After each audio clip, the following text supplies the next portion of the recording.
Estriktong patnubay at gabay ng magulang ang kailangan. Maaaring may masiselang tema, lengguwahe, karahasan, sexual, horror o droga na hindi angkop sa mga bata.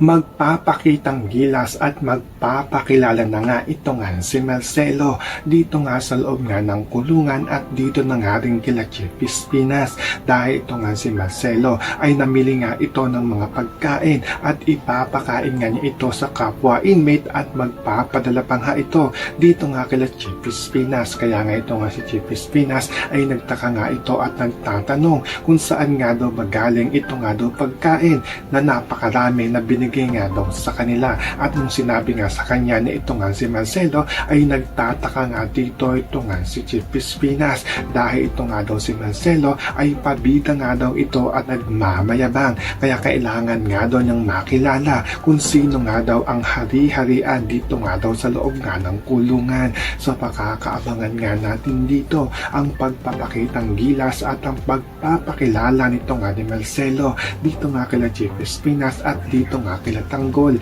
Yan ang ating mga pakakatutukan at pakakaabangan dito nga lang sa FPJ's Batang Quiapo.